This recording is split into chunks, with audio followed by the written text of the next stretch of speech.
Damon Comerio Corporation here, coming at you from brand new subdivision, Boulder Springs and Spring Hill, Kansas. So we've got our Varese Plan Foundation right behind me. I'm coming by here to check it out just to see what they did, make sure we got everything right on it. So I will just kind of do a little walk around and point out some things, and as I'm doing my little bit of inspection there. All right, coming around here, guys, checking this out. So this is the front of the house. This is actually the garage. So we have our 3rd car garage here, our 2-car garage there, a little dip down. That's what tells us that. These straps right here, they're called hurricane straps. So per building code and for engineering, we have to have those that are actually anchored down into the concrete, and probably, I don't know, a foot or two to 18 inches. And all those holes there, we nail that into the siding, and that's to prevent any separation or lift in the event the garage door blows off or is up when wind gets inside the garage, to help secure that thing down. So you see down in there, we've actually got our columns. So we've got 2 tall columns there. I think those are probably 24 inches around. These guys that are sticking out here, these are called dead men. They basically support the long wall there to keep it from having any kind of movement side to side. And so it's down all the way, if you see right over there, it goes down to the footing, and so that basically supports that the length in that wall. All these little square / circle deals on the end that are sticking out of the foundation, these are called wall ties. So let me get down in here without falling. These are wall ties here. So these actually run all the way through the foundation wall. There's one on each side, and that's what the panel, the concrete panel, actually sits here, and they put a pin through it, and that's what actually keeps the panel at a certain width, which is 8 inches on this foundation, 8 inches wide of your concrete wall, and that holds it to place. So then when they remove the pins, they pull the panels off, these things are left sticking out. So then we don't really worry about them on the outside here. We eventually go back and break them off, as I'm doing right here. They break off pretty easy. We normally use a hammer.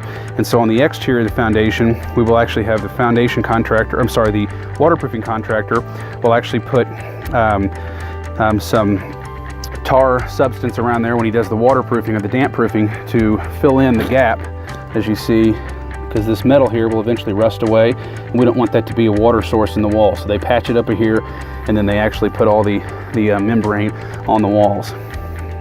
This guy here is our sump pump sleeve, and so that's our 4-inch drain tile that we put underneath the footing being right here. It's a 16-inch wide footing with an 8-inch wall sitting on top of it. So that goes under the footing so that we can put our sump pump on the inside. So if you look down these walls here, you'll see we've got additional dead men to support the length of this wall. And these are only so long or so tall because the grade, as you see over here, the grade of the soil is only going to go up so high, so we didn't want to make them too tall. You don't need them to be that tall, plus it would just look odd sticking out of the house that way. All right, to the back. So this floor plan has an option for a covered roof over the back patio. So that's what these pier pads and columns are for, to support. We've got those 2 right there to support it. So this is actually a daylight foundation. So if you see way over there, we basically have the foundation comes from the 8-foot foundation here, and it drops down lower as the grade drops down lower, and then we'll have a framed wall across here that will actually have some windows in it. So we sell that as an upgrade because we do have to pay for the lumber framing of that, and then the windows in addition to not having just concrete there. See, we've got these square pads. These are our pier pads, and so everywhere there's one of those, that's where a steel column will be placed inside the basement that basically supports the steel beams that support the rest of the house.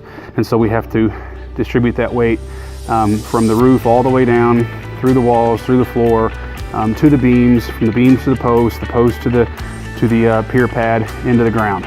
And so that's all something that's set up before we start. We don't just do it willy-nilly. They're on the print. We know where they're supposed to go.